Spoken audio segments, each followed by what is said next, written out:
Voilà, bonjour tout le monde, ceux qui sont déjà connectés. Alors, on est combien? Je vais revoir un petit peu. On est quatre pour le moment.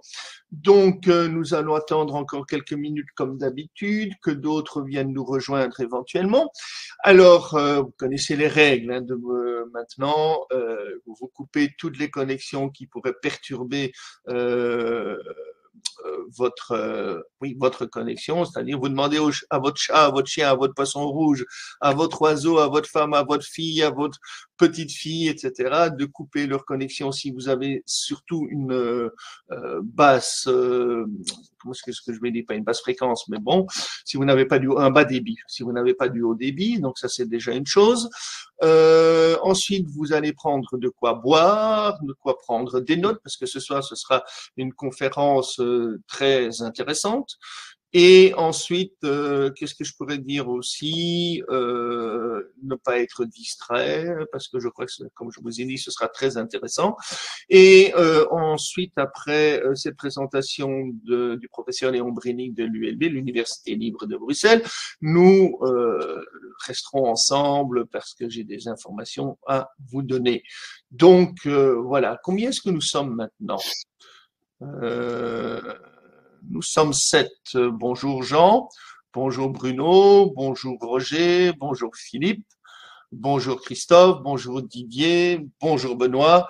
Voilà, alors voyons un petit peu dans le chat, voilà qui est là, c'est bien. Bonjour, bonjour tout le monde. Oui, effectivement. Bien, alors donc je vous ai dit, moi c'est pour ceux qui ne me connaissent pas et je crois que tous ceux qui sont là me connaissent. Moi c'est Éric Joie. J'ai ouvert l'association belge d'études et de protection des animaux rares qui s'occupe de cryptozoologie en 1993-1993 pour les Français.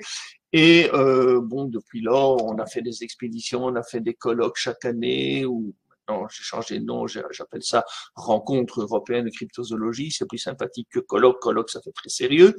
Donc on a déjà fait pas mal, on en a fait déjà une 20 ou 21 depuis que ça existe. Et cette année, ben, il y aura un nouveau. Et ça, vous le savez déjà. Et on y reviendra à la fin de l'exposé du professeur Léon Brunic de Léon ici, que beaucoup d'entre nous connaissent personnellement.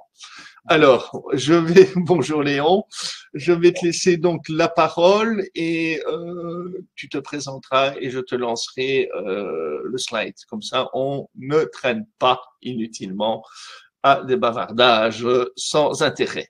Je parle des miens, bien sûr.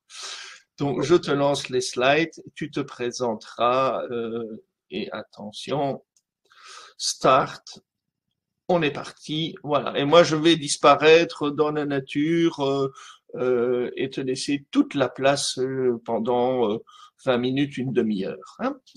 Allez, je te laisse te présenter et moi, je disparais. Bien, bonjour tout le monde. Donc, comme Eric vous l'a dit, c'est moi qui vais parler aujourd'hui. Donc, je suis en fait professionnellement et et mentalement aussi, je suis un scientifique et, euh, et plus particulièrement, je travaille en physique.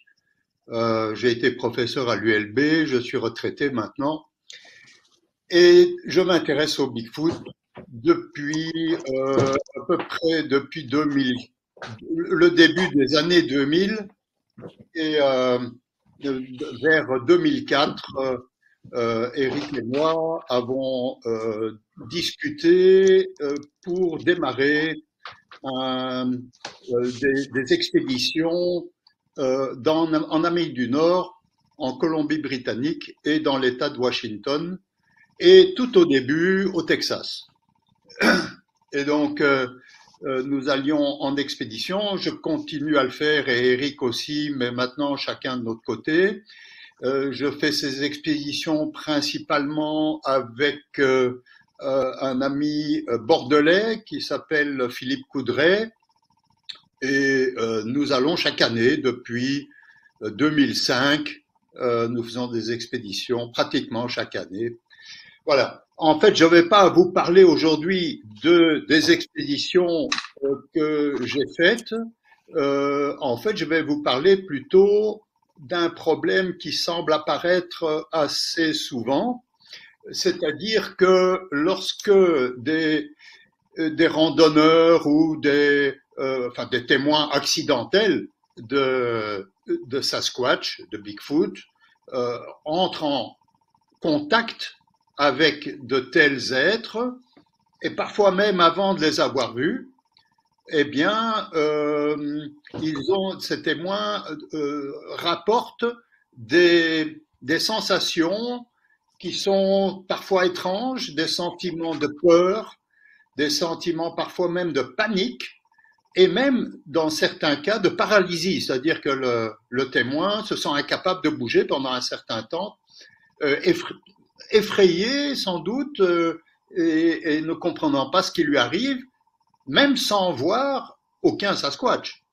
Et dans certains cas, le Sasquatch apparaît ensuite, se manifeste visuellement, mais dans d'autres cas, le témoin n'aura jamais vu le Sasquatch en question. Donc, évidemment, là, on peut prouver qu'il s'agit d'un phénomène lié au Sasquatch.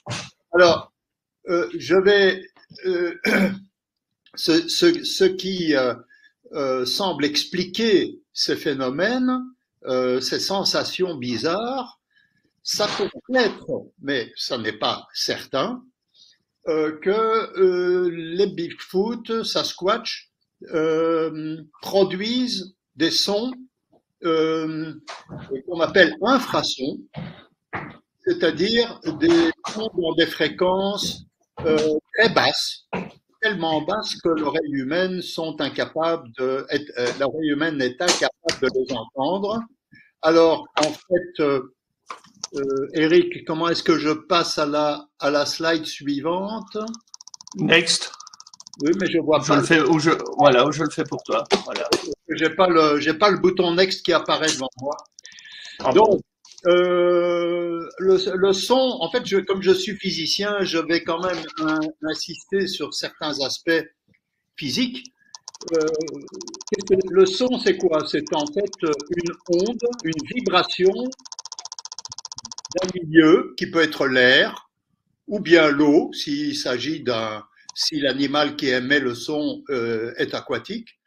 Et en fait, c'est une suite de compression, de surpression et de décompression qui se propage de proche en proche, un petit peu comme des dominos qui tomberaient les uns sur les autres et qui parcourraient ainsi où la différence entre la partie des dominos debout et la partie des dominos couchés se déplacerait sur des grandes distances. Eh bien, en fait, c'est ça une onde, hein, c'est une perturbation d'un milieu qui fait vibrer ce milieu et qui se propage de proche en proche dans ce milieu. Quand on parle de fréquence d'une telle onde, en fait, c'est simplement, dans le cas de l'onde sonore, c'est le nombre de pics, de maximum de surpression qui passe par seconde en un point donné. Par exemple, au niveau du tympan de celui qui entend l'onde, mais aussi en tous les points entre l'émetteur, qui peut être un haut-parleur, qui peut être la bouche d'un animal, et le récepteur, qui est l'oreille du témoin. Donc, la fréquence, c'est ce nombre de pics par seconde. Elle se mesure en hertz, et plus cette fréquence est élevée, plus le cerveau humain ressent le son comme aigu, et plus elle est basse, et plus on ressent le son comme grave, comme bas, comme de basse fréquence. Alors on parle aussi d'intensité du son, et l'intensité du son, c'est lié à l'énergie de l'onde, et ça dépend de la hauteur que vous voyez ici, la hauteur de ce pic de surpression. et ce n'est pas dépendant de la fréquence. C'est un paramètre qui est indépendant de la fréquence. Et l'unité d'intensité de son s'appelle le décibel. On passe à la suivante. Eric, tu peux me passer là? Oui, merci. Alors ici, c'est un petit graphique qui montre que l'oreille humaine est capable de percevoir les sons entre seulement les fréquences de 20 Hertz, donc 20 oscillations par seconde, et 20 000 Hertz, donc 20 000 oscillations par seconde.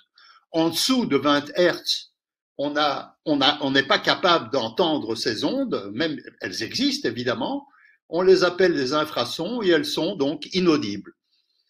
Et au-dessus de 20 000 Hertz, là ce sont des très hautes fréquences, très aiguës, et là aussi, notre oreille n'est pas capable d'entendre ces sons, même s'ils existent effectivement, et on les appelle des ultrasons.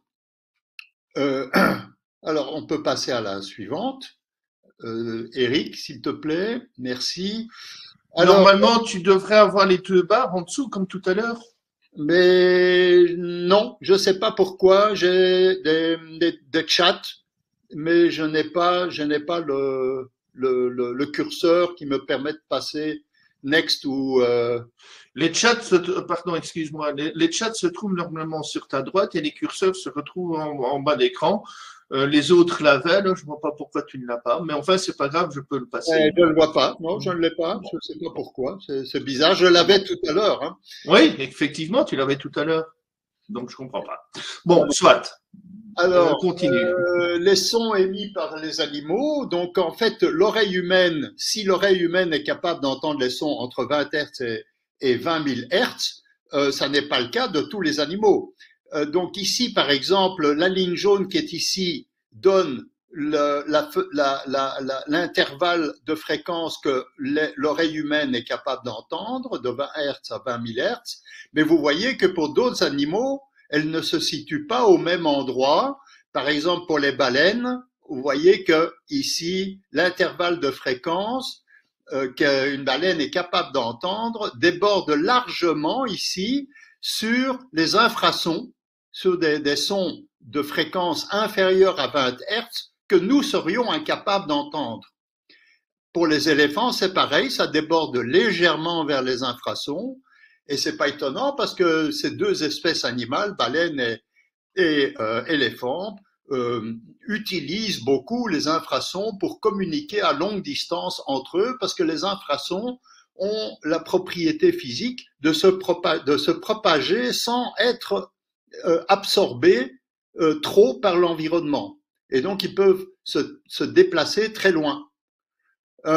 Les crocodiles, pareil, ils émettent des infrasons, pas mal d'infrasons. Ici, ce sont les infrasons qui sont émis par les phénomènes naturels, comme par exemple les éruptions volcaniques ou le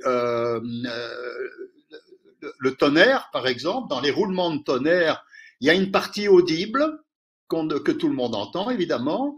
Mais un enregistreur qui est capable d'enregistrer des fréquences inférieures à 20 Hz montrera que, en fait, dans un coup de tonnerre, il y a énormément d'infrasons ici. Donc, c'est cette partie-là qui représente les infrasons. Les oiseaux, en général, n'émettent pas d'infrasons. Ils peuvent émettre des ultrasons de ce côté-ci, à l'extérieur du cercle. Les batraciens aussi. Les mini-mammifères, en général, émettent surtout des sons aigus et tellement aigus que ça devient des ultrasons, comme par exemple des rats, etc., écureuils. Et voilà. Donc, en fait, ce qui se passe, si on peut passer à la slide suivante, Eric, c'est que les capacités d'émettre des fréquences aiguës ou basses, c'est lié à la masse de l'animal. On a pu démontrer Et là, je cite un article de Fletcher, ici, dont j'ai extrait ce graphique. Et en fait, c'est pas le seul à avoir écrit là-dessus, et à peu près tout le monde est d'accord dans la plupart des articles. La fréquence les fréquences de son que les animaux sont capables d'émettre baissent avec la masse. C'est-à-dire, plus un animal est gros, plus il va émettre des sons graves, des fréquences basses. Évidemment, dans un spectre donné, donc dans une fenêtre donnée, entre les fréquences les plus basses qu'il peut émettre et les fréquences les plus aiguës qu'il peut émettre. Et donc, en fait, on voit que ici, on a une ligne qui rejoint à peu près tous les points qui concernent différents animaux, les rats, les chats, les chiens, les singes, les gorilles, les humains, les chevaux, les éléphants. On n'a pas mis les baleines parce que ici il y a que des animaux terrestres et les animaux aquatiques. Pour les animaux aquatiques, la courbe serait légèrement différente, donc on se limite aux animaux terrestres ici. On peut passer à la slide suivante si c'est possible. En fait, les sons perçus par les animaux dépendent de ceux qui sont capables d'émettre. Hein, parce qu'on pourrait se dire, peut-être que les animaux émettent des sons et puis ils sont peut-être capables ils peuvent émettre de sons qu'ils sont pas capables d'entendre. Par exemple, moi, quand je parle ici, eh bien, j'émets un petit peu d'infrasons, très très peu. Disons que si je parle très très bas, ou que je me racle la gorge comme je viens de le faire, ou bien que je grogne, eh bien, j'émets, en plus des sons audibles que vous entendez, j'émets des infrasons. La longueur d'onde, alors qu'est-ce que c'est que la longueur d'onde? C'est la distance entre deux pics successifs de surpression que le son produit en se déplaçant dans l'air. Donc la longueur d'onde est en fait inversement proportionnelle à la fréquence. Plus la fréquence est basse, plus la longueur d'onde est élevée. Donc, alors en fait, elle dépend de la taille de l'organe de vocalisation de l'animal. Cet organe est constitué essentiellement du larynx, des cordes vocales et de la bouche. Et plus l'animal est grand, plus cet organe est grand. Et donc, plus la longueur d'onde sera grande. La longueur d'onde du son des sons qu'il est capable de produire. La taille de l'ouverture de la bouche, par exemple, joue aussi un rôle important dans dans ce phénomène. Donc, en fait, la conclusion de ce que je viens de dire là, c'est que les grands animaux peuvent émettre des sons plus graves que les petits animaux. Et en fait, cette relation est plus précise qu'on ne le croit. On peut la rendre même mathématique, ce que je vais montrer dans le slide suivant. Si Eric, oui. Donc, en fait, comme tout bon physicien, j'ai du mal à me passer de quelques formules. Rassurez-vous, il n'y en aura pas énormément. Si on appelle F la fréquence optimale que est capable de produire un animal, donc ça disons, c'est une fréquence typique qu'un animal est capable de produire, et M sa masse.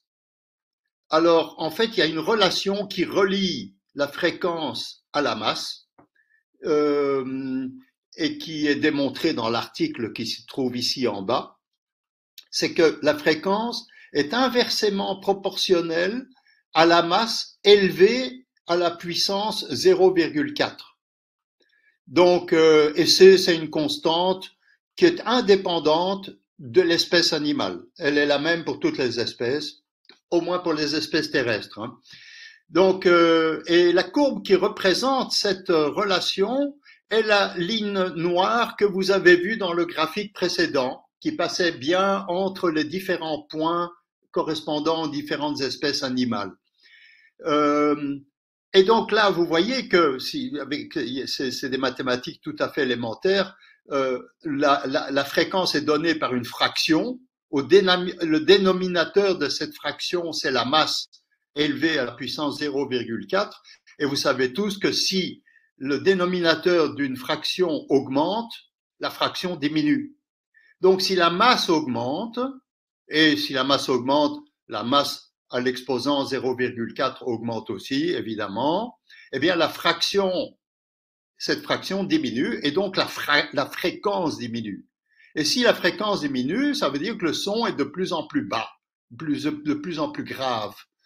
Donc, en fait, ça c'est une loi qui est très très bien vérifiée. Elle a été discutée dans beaucoup d'articles, entre autres dans l'article qui est cité ici dessous. On peut passer au slide suivant. Je vais appliquer, en fait, je dirais, le résultat le plus important de cet exposé, que je vais d'ailleurs publier dans une revue de biologie, s'il est accepté évidemment par cette revue, c'est que avec cette formule, on est capable de prédire quelles sont les fréquences émises par un Sasquatch en ne connaissant juste que le rapport entre la masse d'un humain et la masse d'un Sasquatch. Et c'est tout ce qu'il nous faut savoir. Alors, en fait, si vous voulez, le raisonnement est tout simple, c'est des mathématiques de lycée. J'applique 2 fois la même formule qui se trouvait dans le slide précédent, une fois à l'être humain avec des H ça veut dire humain, donc les fréquences qu'un humain est capable d'émettre sont reliées à la masse de cet humain par cette formule. Je l'applique au Sasquatch, dont je ne connais pas les fréquences qu'il est capable d'émettre. Donc, je vais essayer de les trouver. Ça, ce sera mon inconnu, Fs, les fréquences de son qu'un Sasquatch est capable d'émettre. Et tout simplement, je vais diviser cette formule-là par celle-ci, ce qui va donner le rapport de la fréquence je divise plutôt la deuxième par la première, et ça donne ceci, c'est que le rapport de fréquence qu'un Sasquatch est capable d'émettre divisé par la fréquence qu'un humain est capable d'émettre est donné par le rapport de la masse d'un être humain à la masse d'un Sasquatch à la puissance élevée à la puissance 0,4. Donc, avec ceci, je pourrais par exemple calculer le seuil des fréquences audibles par un Sasquatch. Et je vais évidemment le faire dans le slide suivant, s'il te plaît, Eric. Donc, voilà la fréquence que je cherche à trouver. C'est la fréquence minimum qu'un Sasquatch peut entendre, ou peut émettre, disons, et elle est donnée par la fréquence minimum qu'un homme peut entendre ou émettre, multipliée par le rapport entre la masse d'un homme moyen divisé par la masse d'un Sasquatch moyen, le tout élevé à la puissance 0,4. Or, la fréquence minimum qu'un humain est capable d'entendre est de l'ordre de 20 Hz. Et d'après tous les témoignages qu'on a, le rapport de la masse entre un humain adulte et un Sasquatch adulte est à peu près de 1/4. Un Sasquatch qui pèse à peu près entre 3,5 et 4 fois, et même parfois 4,5 fois la masse d'un humain. Donc là, ça devient tout simple à calculer. Je remplace dans la formule FH par 20 Hz. Je remplace MH divisé par MS par 1/4.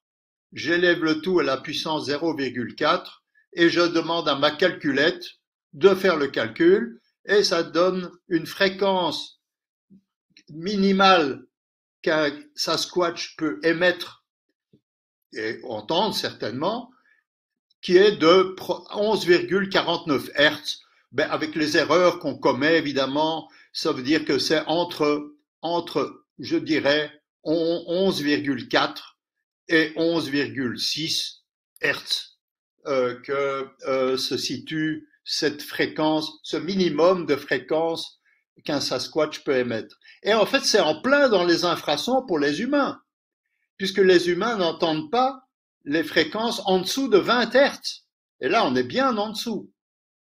Et donc, voilà, si on peut passer à la slide suivante, Eric, donc, voilà, ça signifie que les Sasquatch sont capables de produire des infrasons, certainement. Alors maintenant, je pose la question, on va discuter des témoignages qui vont dans le sens disons qui correspond au fait que des Bigfoot, Sasquatch, émettent dans cette gamme de fréquences. On passe à la slide suivante. Tout d'abord, voyons quels sont les effets que les infrasons peuvent avoir sur les humains. Tout d'abord, avant de discuter ça, il faut savoir que les infrasons sont utilisés par les grands animaux comme les baleines, éléphants, girafes, rhinocéros, hippopotames, crocodiles et même okapis pour communiquer à grande distance.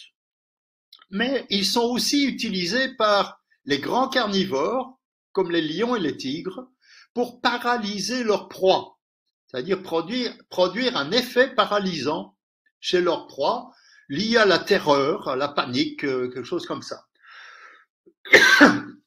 On a fait des expériences sur les humains. Il y a eu des expériences où, dans les coulisses d'un théâtre, on a mis un générateur, un émetteur d'infrasons assez puissant, et puis on l'a fait fonctionner à certains moments du déroulement de la pièce de théâtre. Et à la sortie, les expérimentateurs, on n'a pas annoncé ça aux humains, hein, aux spectateurs. Ça n'a pas été avoué. Mais à la sortie, des expérimentateurs interrogeaient les gens qui sortaient les uns après les autres en leur demandant s'ils avaient ressenti quelque chose de particulier pendant la représentation de la pièce. Et énormément ont mentionné les symptômes suivants: stress, sentiment de peur, panique, nausée, maux de tête, sentiment de froid, hallucination, trouble de la vue, paralysie, et j'ai oublié, mais aussi vertige. Si vous voulez voir de plus près, vous pouvez aller voir sur ce site qui développe un petit peu ces points-là. On passe à la slide suivante. Et donc, en fait, c'est ce qui se passe, ces différents symptômes que je viens de mentionner, qui ont été observés de manière reproductible dans différentes expériences, dont je viens d'écrire une particulière, eh bien, beaucoup de témoins de Sasquatch ont ressenti ces phénomènes-là, ces sentiments-là. Beaucoup se sentent observés, épiés, mais sans voir qui les observe. Ils ressentent souvent du stress, des sentiments de peur, de panique, de nausée, de vertige et de paralysie. Donc, ces effets-là qui sont mentionnés par les témoins, eh bien, ils sont vraiment, on voit bien, ce sont les mêmes que ceux qui sont produits par les infrasons, tels que confirmés par les expériences. Donc, ceci semble aller dans le sens de l'hypothèse que, effectivement, les Sasquatch, Bigfoot, émettraient des infrasons, et en fait, il les utilise pour différentes raisons et je vais revenir là-dessus. On peut passer au slide suivant. Alors, ici, je vais citer, il y a pas mal de témoignages. En fait, je vais d'ailleurs en parler dans le slide suivant, mais on a recensé près de 140 témoignages où des gens mentionnent les symptômes dont je viens de parler en relation avec des observations possibles de Sasquatch.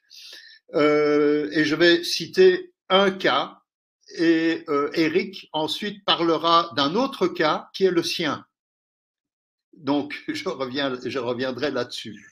Petite interruption, j'interromps. S'il y a des gens qui ont des questions par rapport, et moi j'en aurai, bien qu'ils les notent, et on fera une petite séance de questions-réponses à la fin de ton exposé, Léon. Voilà, c'est tout. Parfait, ok, parfait. Alors ici, je prends un témoignage qui provient d'un livre de Jeff Meldrum, qui est un scientifique universitaire, donc qui est professeur d'anatomie et d'anthropologie physique à l'université de Idaho aux États-Unis. C'est quelqu'un qui en fait est un des rares chercheurs universitaire en matière de Sasquatch. Il ne fait pas que ça, mais sa recherche sur le Bigfoot Sasquatch est reconnue et par son université est tout à fait acceptée. Et ce livre s'appelle Sasquatch Legend Meets Science. Il est en anglais, on l'a pas encore traduit. Et si vous allez lire au chapitre 10, vocalisation de ce livre, vous verrez ceci.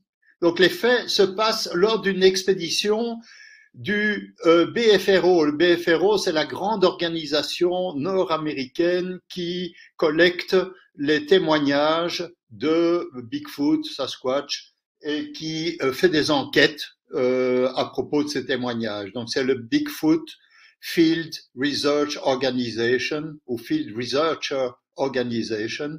Et en septembre 2000, ils ont organisé une expédition à un endroit qui s'appelle Skookum Meadows, dans l'État de Washington, donc à l'extrême nord-ouest des États-Unis, zone où il y a énormément de témoignages de Bigfoot, avec de très très grandes forêts très denses.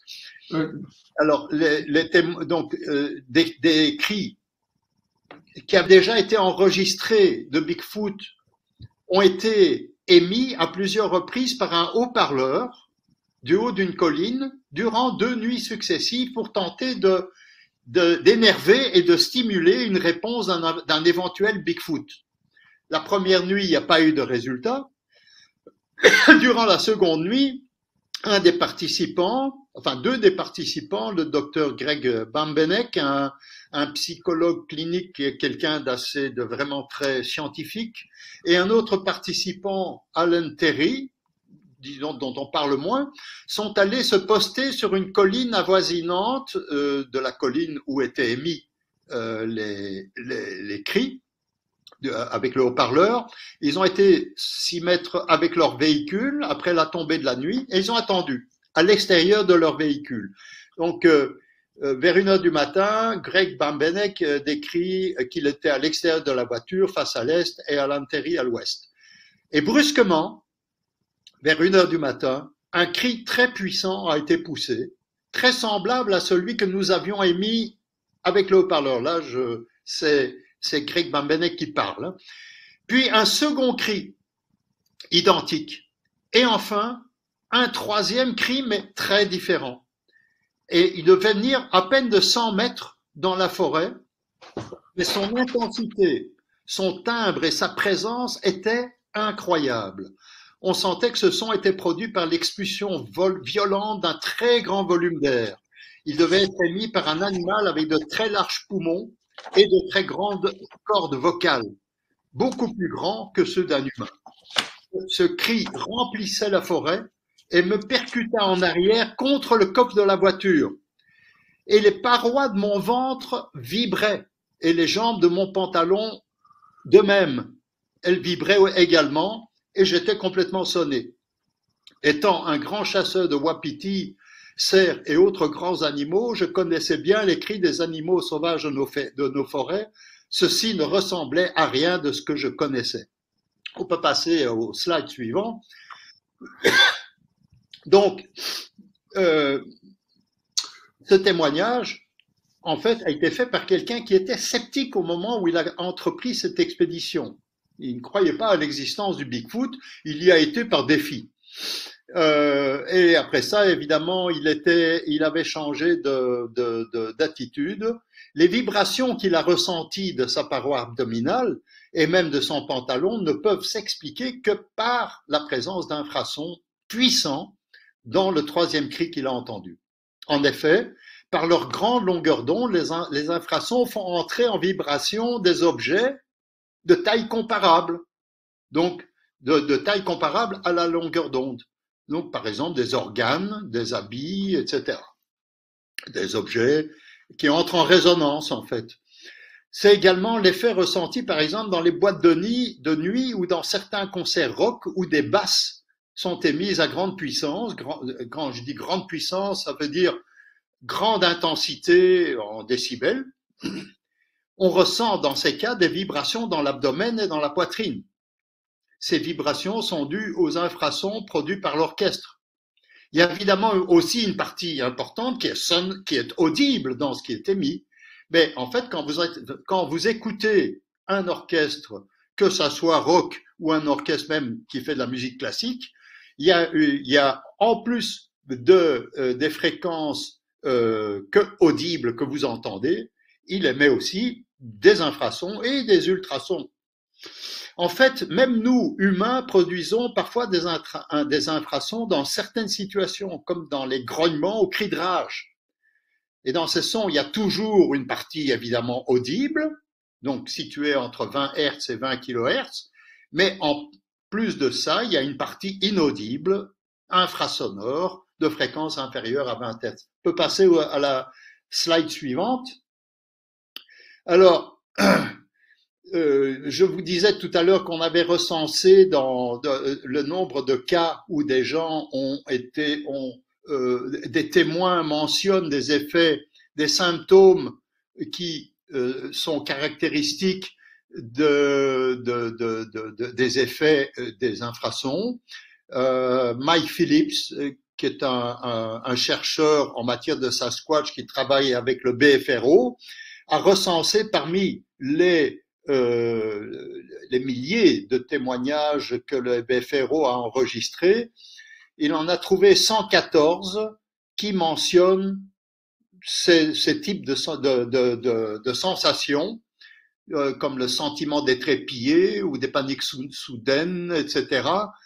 Il y a 30 autres témoignages qui mentionnent que dans ce type de situation, eh bien, la forêt devient brusquement silencieuse. Mais évidemment, il y a sans doute beaucoup plus que ces 114 témoignages, simplement parce que les gens ne mentionnent pas toujours tout ce qui s'est passé dans leur observation, et donc ils ne mentionnent que ce qui leur a paru, ce qui les a frappés le plus. Ici, bon, je cite le livre de Tom Powell, The Locals, A Contemporary Investigation in the Bigfoot Sasquatch Phenomenon, et les pages où on peut trouver ceci. Alors, l'autre témoignage que je voudrais mentionner, parce qu'il est beaucoup plus proche de nous, c'est celui d'Éric Joy lui-même, himself. Et je lui laisserai le soin de raconter ce qui s'est passé. Voilà. Je te donne la parole, Éric. Ok, je vais faire d'abord, on va un peu remonter dans l'histoire. C'était en 2008 que ça s'est passé, première expédition ensemble en Colombie-Britannique. Et première chose, le premier soir, je crois que tu n'étais pas encore arrivé. Oui. Nous sommes montés, je crois que Benoît était là, peut-être que Philippe était là aussi. Nous sommes montés sur une colline dans la forêt. J'ai mis ce que est supposé une imitation de cri de Sasquatch. Bon, donc j'ai émis ce cri-là et j'ai eu une réponse dans la forêt qui était assez puissante, mais vraiment comme j'ai comparé cela au cri qu'aimait Christophe Lambert dans Greystock, le film de 1985, quand il lance la panthère qu'il vient de tuer devant devant les pieds des chimpanzés. Bon, voilà, c'est pour donner une comparaison.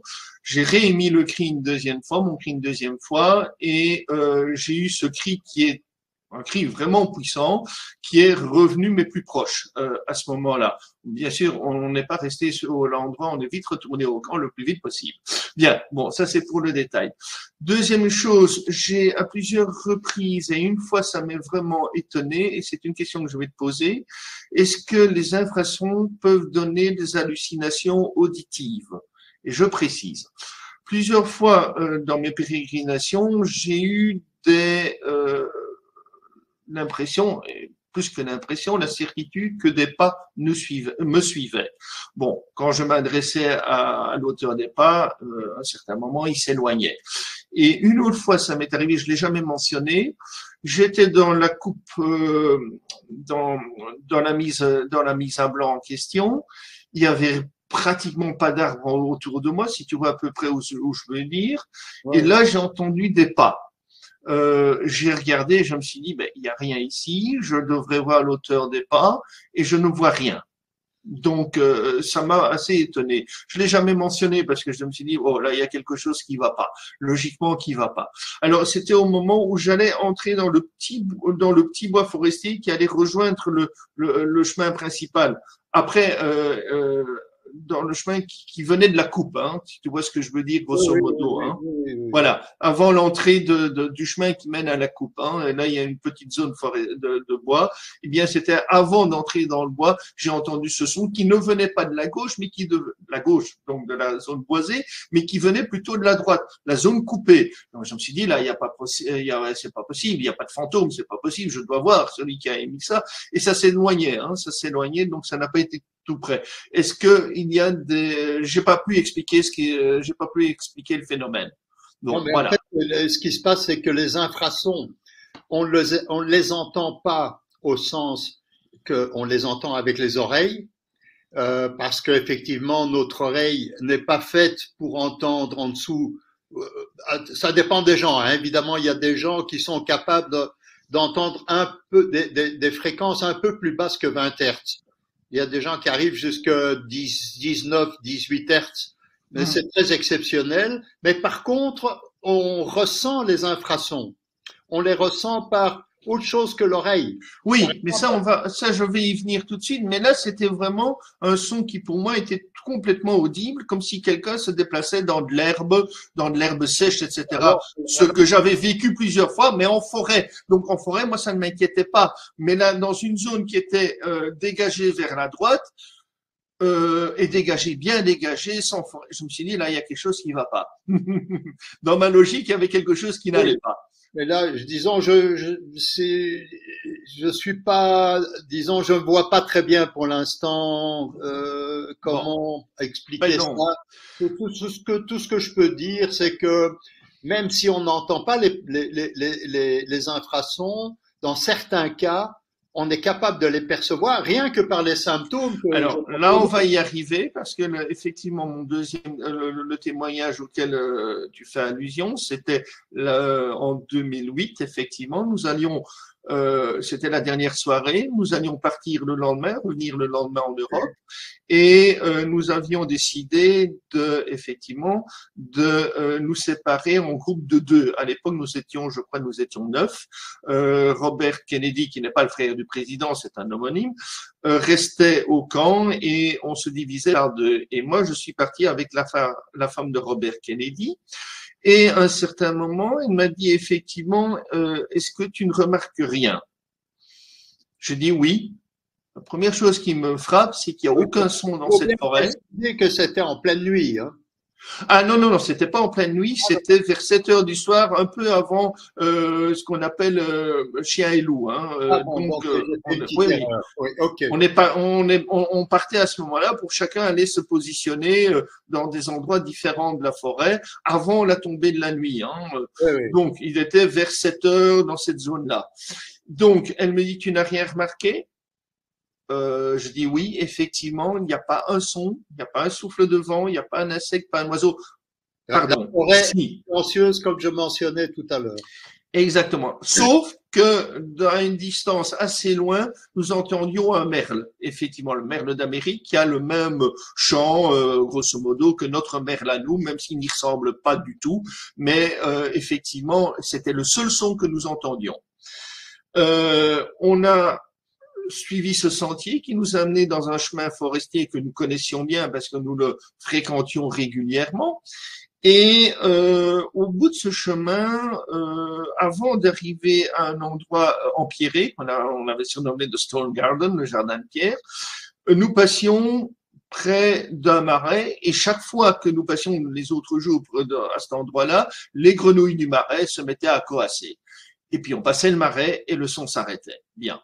Ce jour-là, rien du tout. Pas un son, pas une grenouille, rien, rien, rien.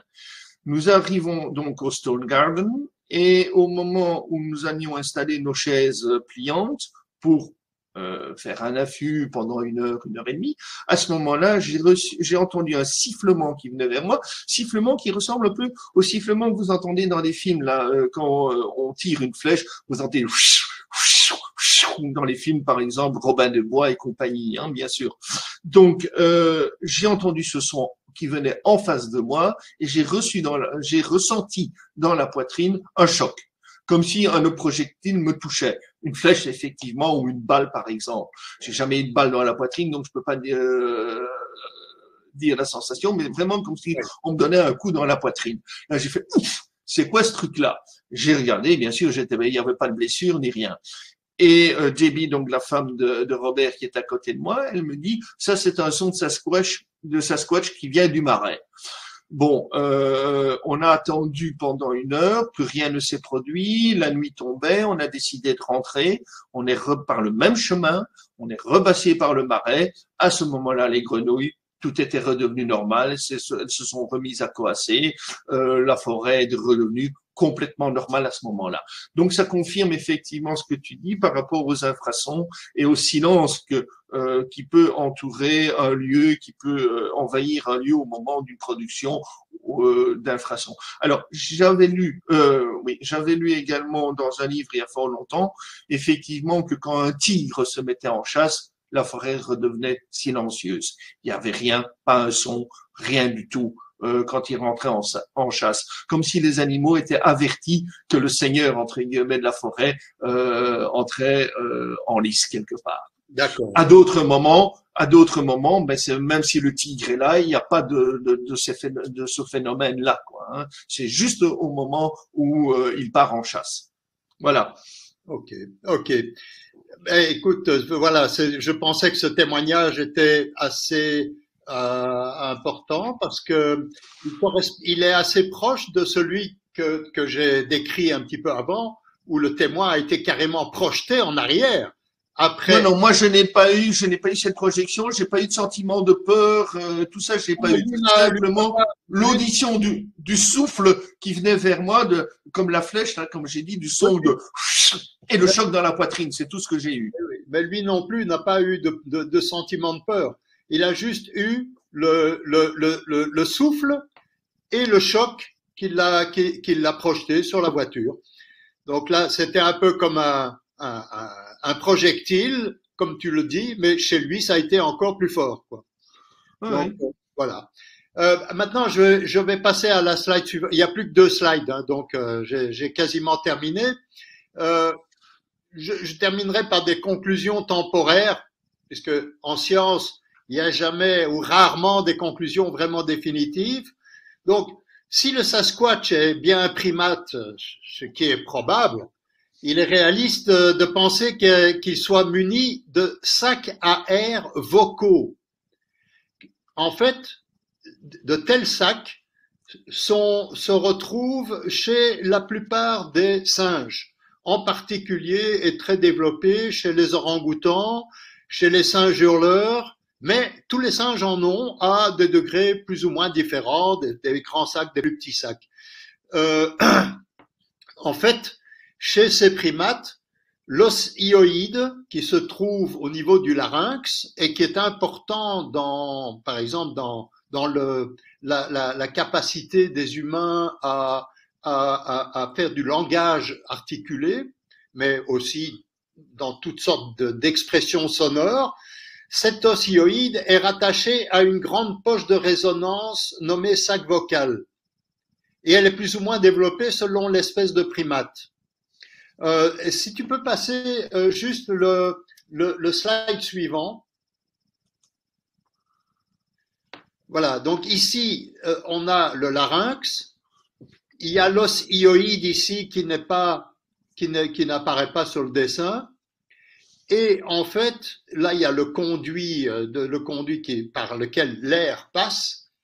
Et là, vous avez un sac qui contient de l'air et dans lequel les animaux qui sont munis de ce sac vont faire résonner, utiliser comme une caisse de résonance.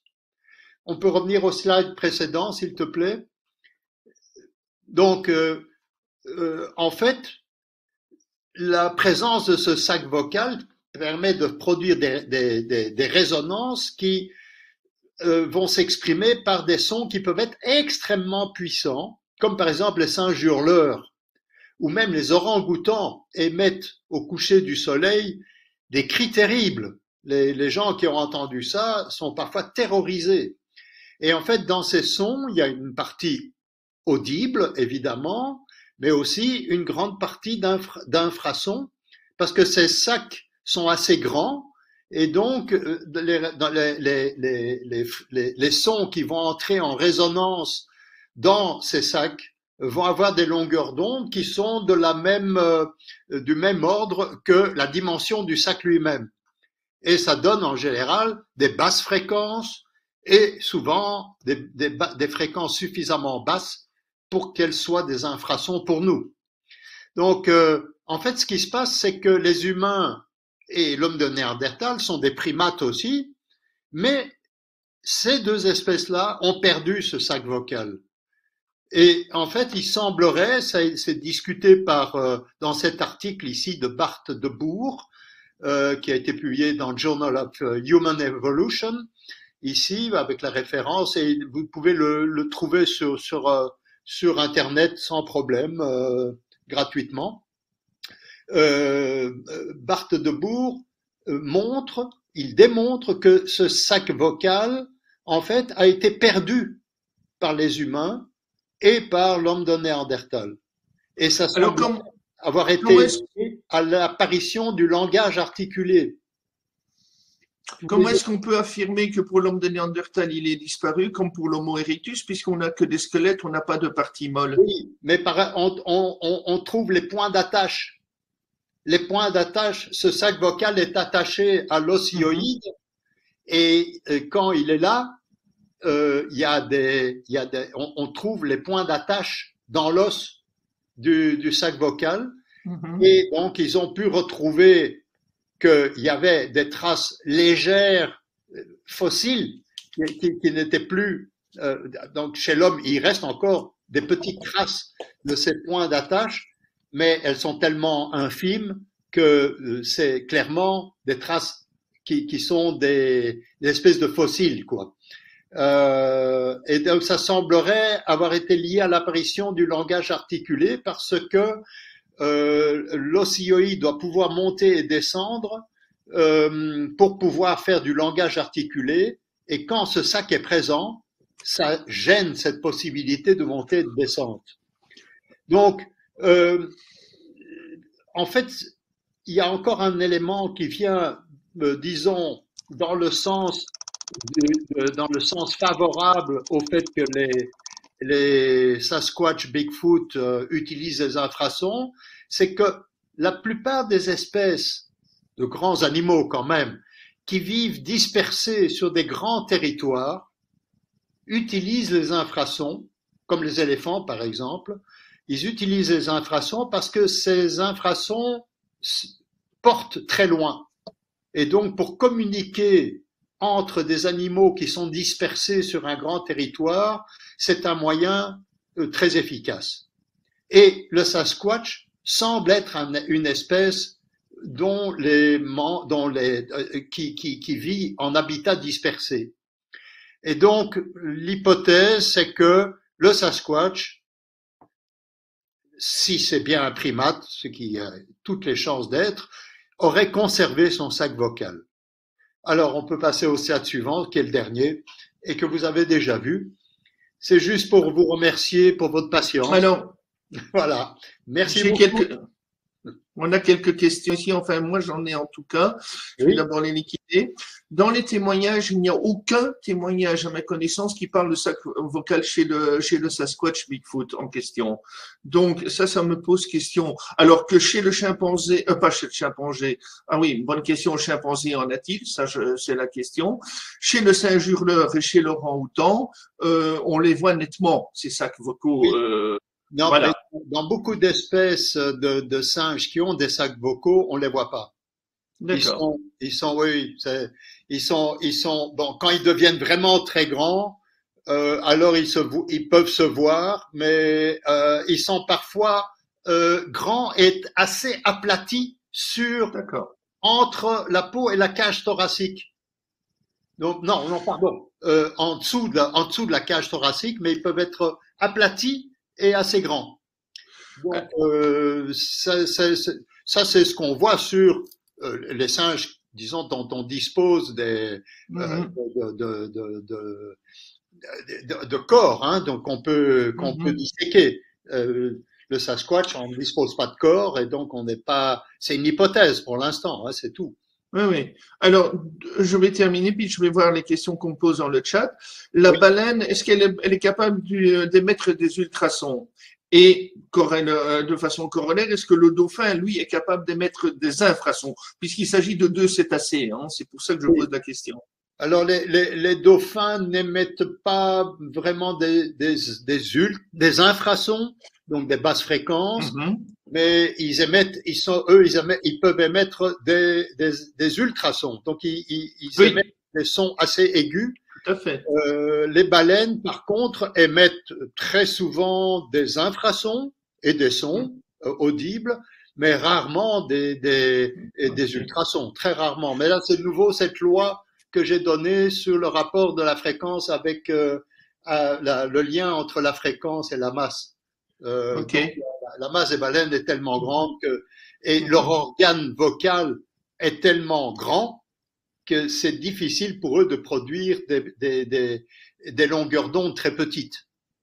Est-ce que, bon, l'étude n'est peut-être pas encore faite, mais chez des animaux plus grands que le dauphin, comme l'orque, qui est finalement un gros dauphin, ou comme des baleines naines, par exemple, est-ce qu'on a ce type de phénomène, infrason, ultrason, ou bien est-ce qu'il passe je ne sais pas. Voilà. Je n'ai pas vu ça mentionné, en tout cas dans la littérature. Et il faut dire que le problème des infrasons n'est pas énormément étudié par les zoologistes. C'est vraiment le tout début. Donc, on a beaucoup étudié les ultrasons, mais les infrasons, c'est récent. Donc, il n'y a pas encore énormément de travaux. Est-ce que, bon, autre chose que si je suis un chanteur d'opéra, si je suis un chanteur de hard rock, par exemple, quoi, est-ce que je peux travailler ma voix de telle manière à émettre ces infrasons davantage, par exemple? Oui, certainement. Certainement. En fait, je l'ai testé moi-même. Hein.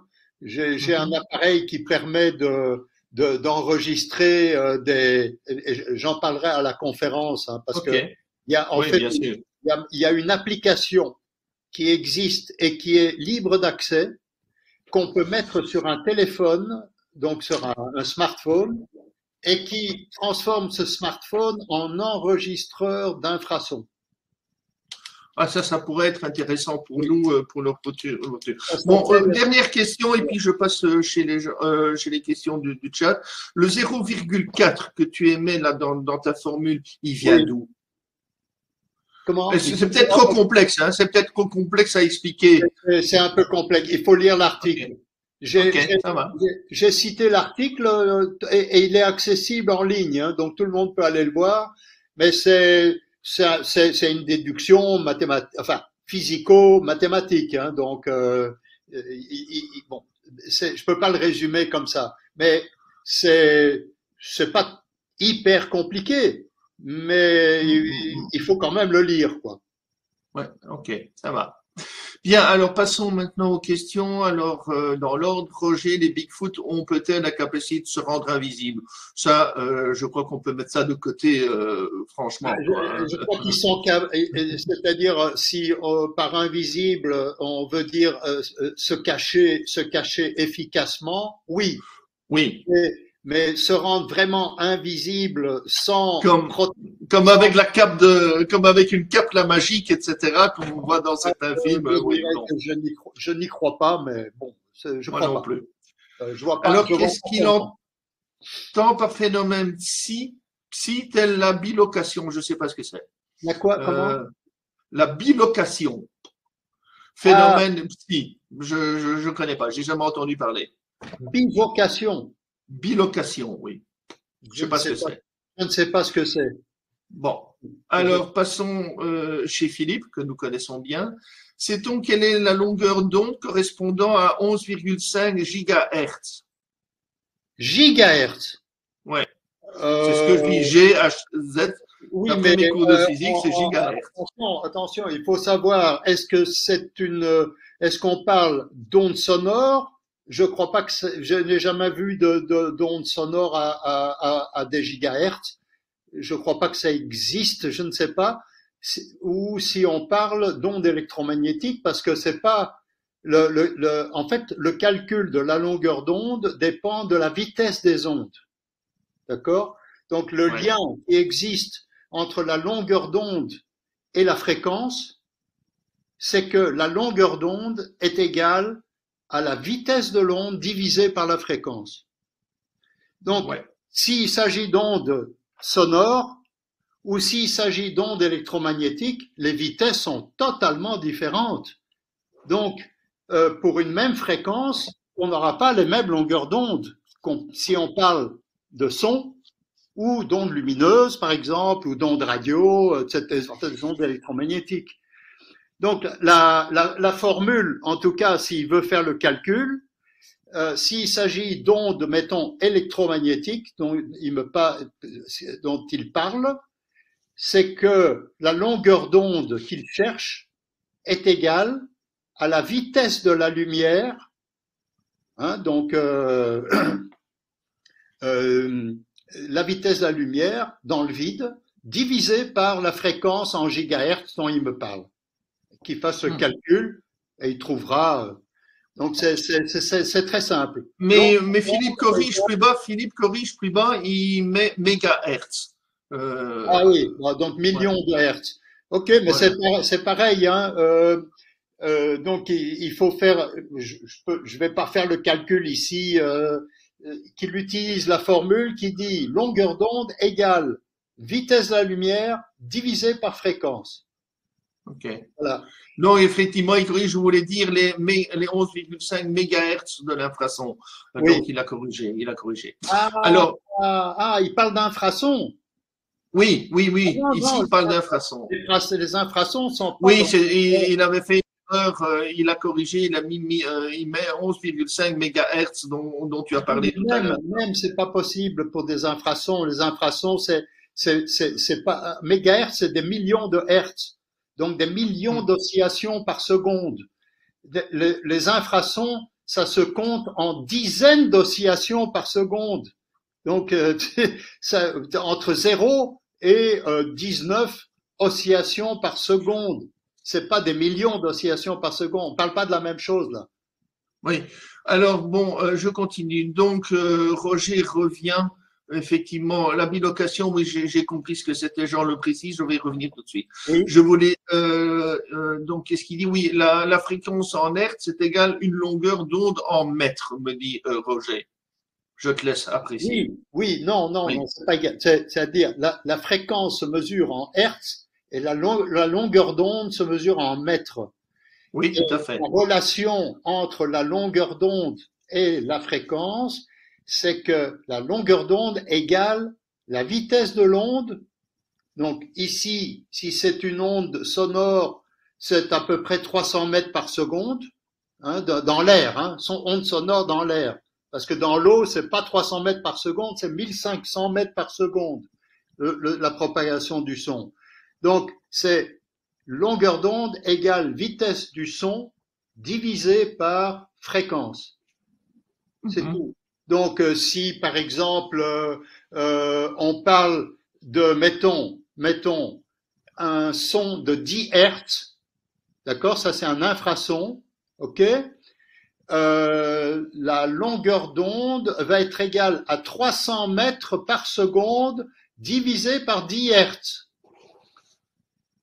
300 divisé par 10, ça fait 30. Ouais. Ça fait 30 mètres. La longueur d'onde est 30 mètres dans ce cas-là. Bien, alors, donc, Jean, effectivement, dit que la bilocation serait, effectivement, c'est comme ça que je l'avais compris aussi, serait l'aptitude à être à deux lieux en même temps. On n'est pas ici dans un cadre scientifique, mais parfois religieux, effectivement. Ah, Oui, oui, oui. ok. Oui, oui. Bon, Jean, oui, n'est-ce pas plutôt la vitesse du son et non celle de la lumière qu'il exprime? Ah oui, oui. Alors, pour la lumière, c'est possible. Des mégahertz, Oui. c'est possible. En fait, pour les ondes électromagnétiques, on peut parler de mégahertz, effectivement. Mais pour les ondes sonores, ça, j'ai jamais entendu. On arrive à, disons, à des centaines de milliers de hertz, ok, mais des millions de hertz, donc c'est des millions d'oscillations par seconde de la pression dans l'air, ça, c'est pas imaginable, c'est peu imaginable en tout cas. En tout cas, ça serait des sons infiniment aigus, donc très très très comment on appelle ça euh, des, euh, des ultrasons. Ça serait dans le domaine, mais des ultrasons, je crois qu'ils n'existent pas. Il Bien. n'y a pas d'ultrasons Alors, à des fréquences de plusieurs mégahertz. Ça, c'est. bien, bien, ok. Ok, donc Roger a corrigé, etc. Donc, il n'y a plus de questions, sinon on va passer à la deuxième partie que certains connaissent, ils sont déjà inscrits, n'est-ce pas Jean? Tu es déjà inscrit pour les rencontres européennes de cryptozoologie. D'autres ne le sont pas encore, mais c'est peut-être l'occasion, et je vais revenir là-dessus tout de suite. Bien, Léon, soit tu nous suis, bon voilà. Oui, oui, Ok. oui, pourquoi pas. Parce que je sais que Michel nous a dit, écoute, je dois partir, je te laisse. Donc voilà.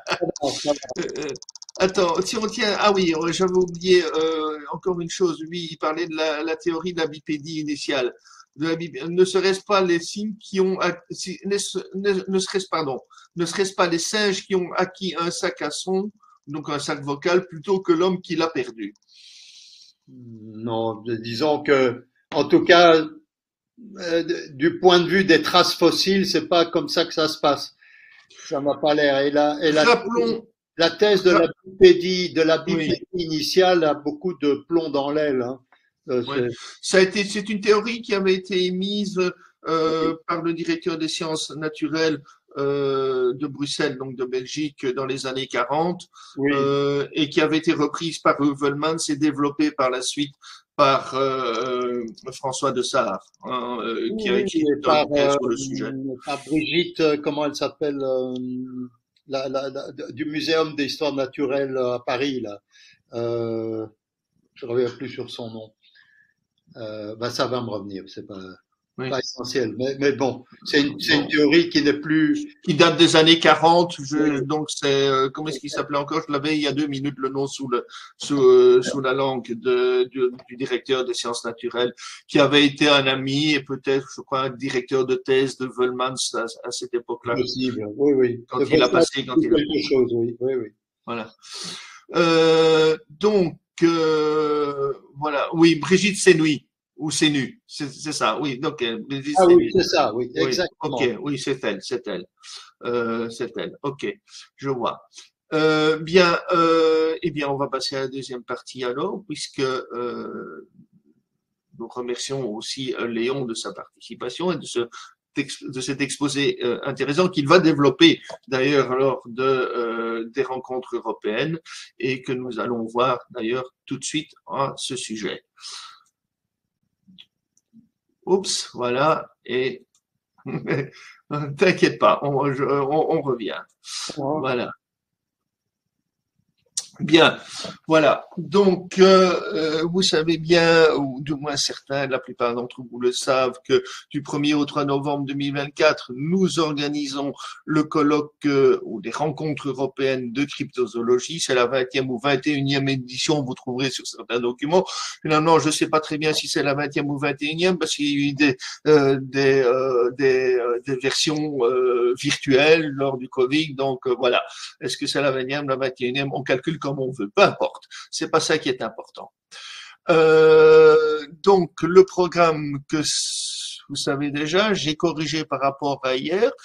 Il y a une formation, mini-formation d'une demi-journée par Michel Rénal, donc sur la cryptozoologie. Qu'est-ce que la cryptozoologie? Peut-on découvrir de nouvelles espèces animales? La réponse est de fait oui, puisque déjà maintenant on en a trouvé ce mois-ci pas mal d'autres, un requin, notamment il y a un oiseau qui avait disparu, qui semble être revenu aussi. Quand je dis revenu, je mets ça entre guillemets.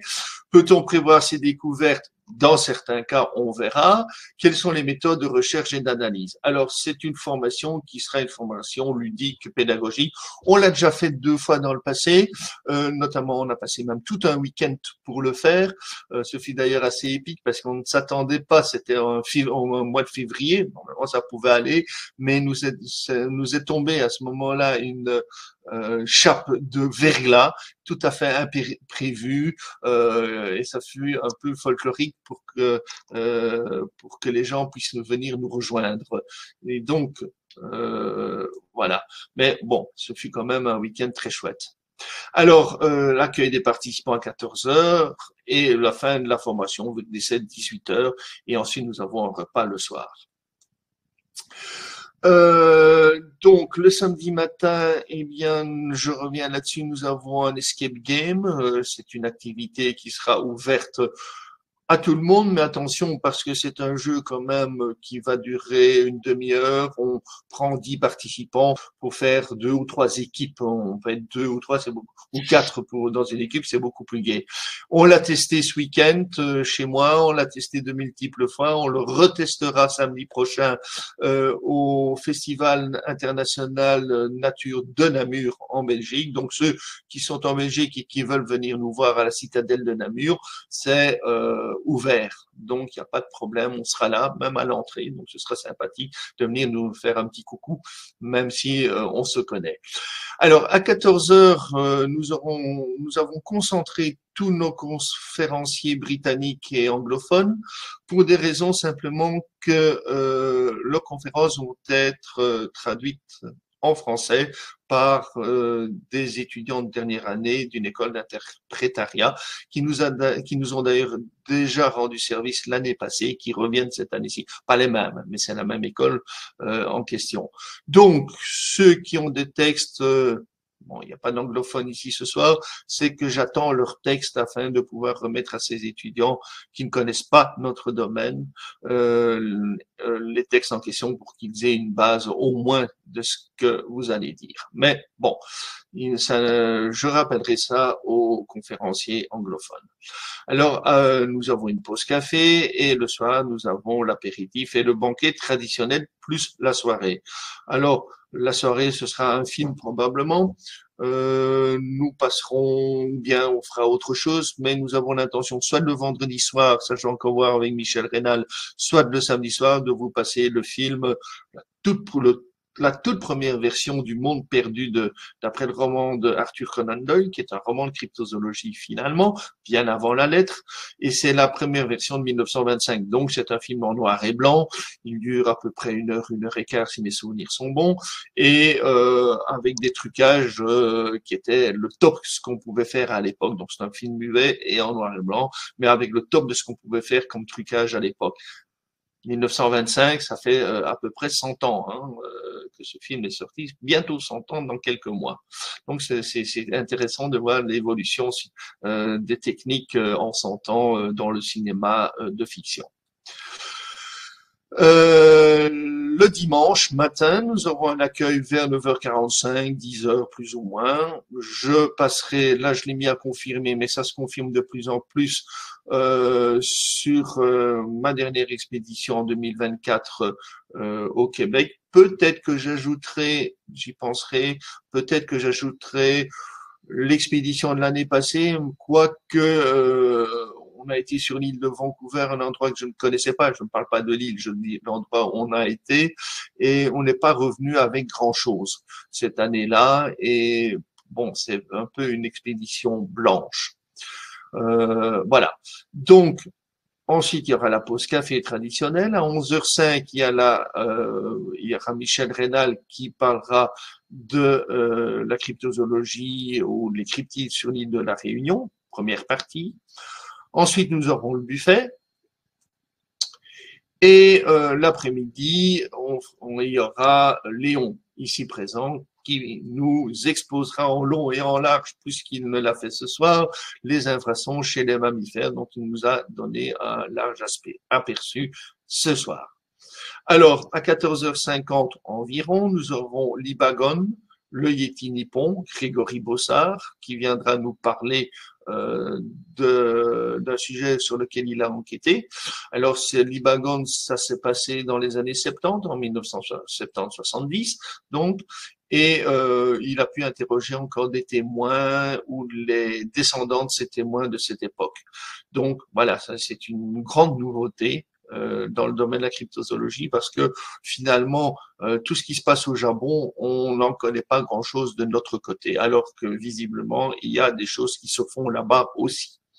Alors à 16h, ce sera la deuxième partie de Michel Rénal sur les cryptides de la Réunion et nous clôturerons le week-end vers 16h50, 17h, peut-être 17h30, on verra un petit peu. On ne respecte pas jamais, c'est jamais possible de respecter les horaires à la lettre pour des raisons diverses et variées.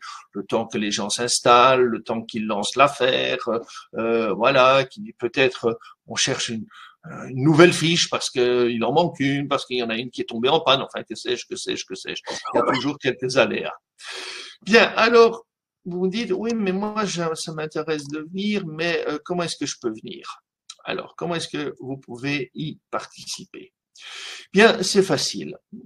On a spécialement fait plusieurs formules qu'on a essayé. J'ai beaucoup réfléchi là-dessus et j'ai voulu faire quelque chose qui permettait à tout le monde de participer avec un tarif le plus démocratique possible, étant donné que quand même, il y a des frais, donc on a essayé de faire le plus possible et de permettre à tout le monde d'y accéder. Alors, nous avons une première formule que j'ai repris les noms de cryptides bien connus. Première formule, c'est la formule Almasty, qui permet de venir soit le samedi, soit le dimanche au choix. Bien sûr, ce choix sera marqué lors de la fiche d'inscription. Il y aura aussi les gens qui participeront, là, ils auront la pause café. En plus, les gens, on verra ça tout de suite dans la prochaine dia, les gens qui viendront le dimanche auront la possibilité de réserver pour un petit supplément le le buffet de midi. Bien sûr, s'ils viennent le matin, bon ben c'est normal en quelque sorte. Alors, la formule Loch Ness, c'est la même chose, mais les 2 jours, le samedi et le dimanche, et aussi la possibilité de prendre le repas du samedi midi. Et ça a été du dimanche midi, pardon. Et ça a été plutôt fait pour des gens qui vivent dans la région, qui pas obligé, hein, vous pouvez le faire et venir de n'importe où, mais on a pensé plutôt aux gens qui vivraient dans la région, qui pourraient retourner à midi, manger chez eux, des locaux et revenir l'après-midi, par exemple. Hein. Donc voilà, on n'oblige pas les gens qui vivent à Dinan, qui vivent autour de Dinan, de rester manger à midi, mais ils peuvent le faire. Alors, la formule Bigfoot, c'est les conférences donc du dimanche, les pauses café et tout ce que l'on veut. Donc, c'est le week-end complet avec la nuit du samedi, les repas, les conférences des 2 jours, mais pas la formation du vendredi, parce que certaines personnes y ont déjà participé à cette formation, et c'est pour leur dire, écoutez, si ça vous intéresse pas, il y a une autre formule, il n'y a pas de problème, vous l'avez suivi, il y a une autre formule, vous pouvez assister simplement aux conférences, à tout le week-end de conférences, et éventuellement participer, pourquoi pas à l'escape game si vous venez le matin, et si on a encore un peu de place. Hein. Et la formule, bien sûr, la formule Kraken, c'est tout compris, le vendredi, le samedi, le dimanche, tout est compris dedans. Alors, voyons un petit peu le résumé. Vous pourrez prouver que je ne vous raconte pas d'histoire.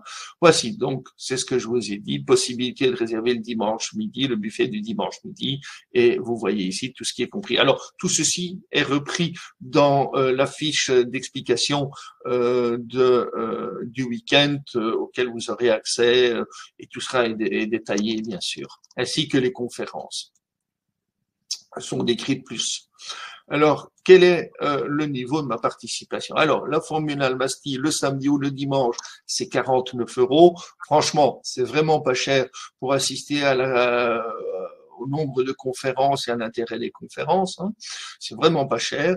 Pour la formule Loch Ness, c'est la même chose, c'est 98 €. J'estime que c'est vraiment pas cher. Et même si vous prenez le petit supplément de 45 € pour le buffet du dimanche midi, pour ceux qui restent le dimanche, c'est pas vraiment exagéré non plus. La formule Bigfoot, on est à 498 € pour les 20 premiers inscrits au lieu de 598. Pourquoi? Parce que comme je vous ai dit, vous avez tout les repas, vous avez etc. Vous avez les pauses café, vous avez les conférences et la nuit avec le petit déjeuner compris. Alors dans les repas, si mes souvenirs sont bons, les softs sont compris également.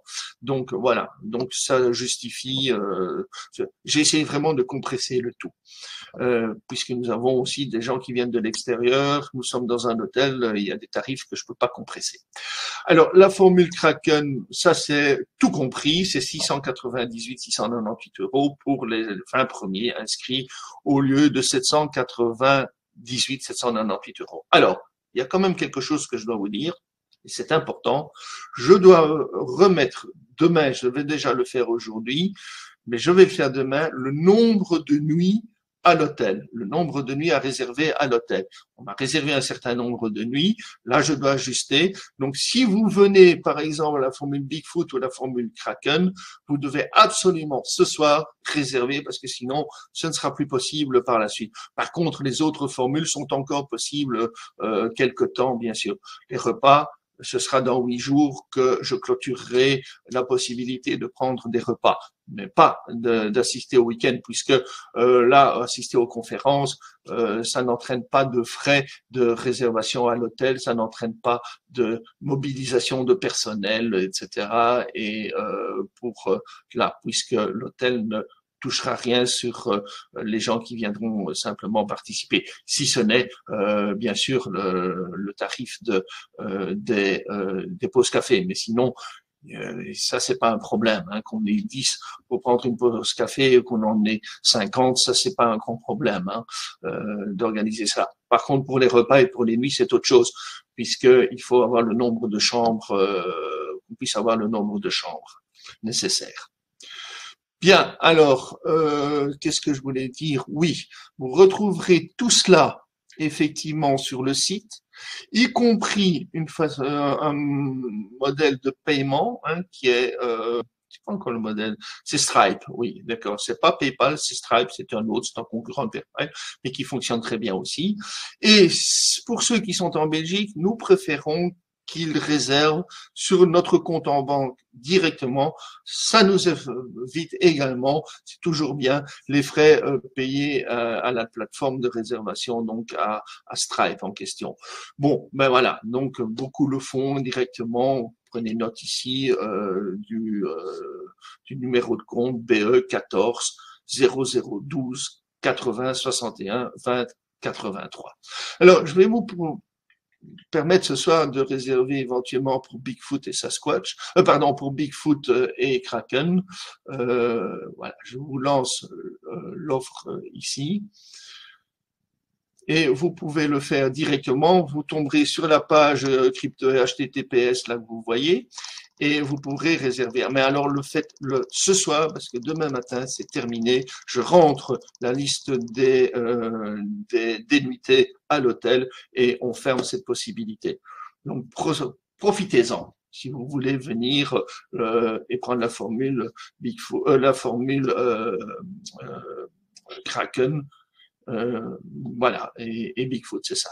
Donc, voilà, profitez-en ce soir. Je vous laisse 10 minutes, le temps, vous pouvez cliquer, donc vous tombez directement. Voilà, je vous laisse quelques instants pour le faire. Et nous clôturerons ensuite cette soirée en question. Alors, vous pouvez toujours m'écrire, bien sûr aussi, si on dit, ah, mais voilà, j'ai pas eu le temps de, voilà, donc demain matin avant 10 heures, vous pouvez encore le faire. Je le ferai ça dans la journée, envoyer la liste à l'hôtel. Voilà. Donc, voyons un petit peu s'il y a encore des questions dans le chat. C'est peut-être l'occasion. Les phénomènes quantiques peuvent être, oui, se retrouvent au niveau biologique, d'accord. Merci de cet exposé. Oui, ben, ok, Jean, tu seras parmi nous, on le sait. Donc ça, c'est déjà très bien. Super exposé, nous dit Roger. Donc tu vois, tu as des gens qui ont apprécié ce soir, c'est très chouette. Moi aussi, c'est très chouette. J'ai aussi apprécié, c'était très bien. Alors voilà, donc réservez ce soir pour les nuitées si vous venez de l'étranger surtout. Les Belges en général très peu réservent, donc c'est encore ouvert. Mais si vous venez du nord de la France, si vous venez par exemple, je sais pas moi, d'Allemagne, ça pourrait se faire, du Luxembourg, pourquoi pas. Donc n'hésitez pas à réserver pour passer la nuit. Eric, oui. J'ai une réponse à une question que je viens de calculer. Dis-moi. C'est Philippe qui demandait quelle était la longueur d'onde oui. des infrasons qui correspondent à une fréquence de 11,5 Hertz. Oui. Celle que les Bigfoot sont capables d'émettre. Oui. Eh bien, cette longueur d'onde est de 26,2 mètres. Wow. Bien. Voilà. Alors moi j'avais une question aussi que je n'avais pas dit à ce propos, je reviens un peu en arrière, mais on ne connaît pas la masse du Sasquatch. Non, mais disons que elle est estimée. Moi, ce que je te donne là, elle est estimée effectivement, mais réellement on ne l'a pas. Un être humain, on pèse un être humain, on sait sa masse par rapport aux différents critères de.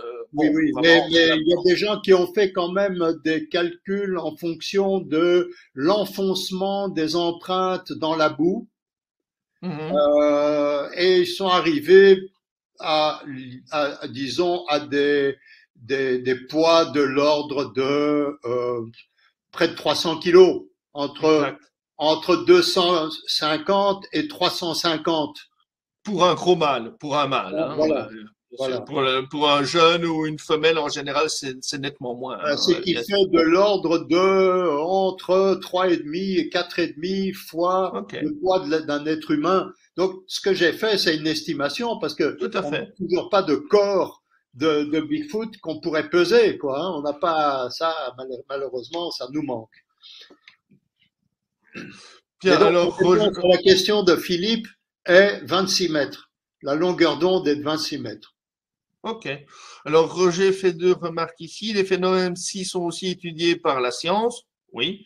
Les phénomènes quantiques peuvent peut-être se retrouver au niveau biologique et le Bigfoot maîtrisé peut-être cela. Je ne crois pas. Disons, les phénomènes quantiques se retrouvent au niveau biologique dans certains cas, mais c'est pas extrêmement impressionnant. Par exemple, dans la photosynthèse des plantes, on a pu déterminer que la manière dont les feuilles sont capables d'acheminer les photons qu'elles captent, les photons de lumière qu'elles captent vers les centres dans la feuille qui produisent, qui font la photosynthèse, eh bien, ce processus-là ne peut être que quantique. Sinon, il ne D'accord. donnerait pas le résultat qu'on observe. Donc, voilà. Ok. Il y a quelques, mais c'est pas aussi, je dirais, fantastique que ce qu'on pourrait croire, quoi. Disons. Mhm. Et d'ailleurs, nous sommes tous quantiques. Nous sommes tous quantiques parce que nous sommes faits d'atomes et de molécules, et sans la physique quantique, les atomes et donc les molécules n'existeraient pas. Donc, Ok. Bien. Bien, eh bien, nous allons clôturer ce soir cette séance. Vous allez la retrouver dans quelques jours, d'abord en replay, même dans quelques heures, et ensuite je la mettrai, moyennant quelques emballages, je la mettrai sur YouTube d'ailleurs aussi. Donc vous retrouvez celle-ci, ainsi que celle que j'ai donnée hier, que je n'ai pas encore eu l'occasion de monter.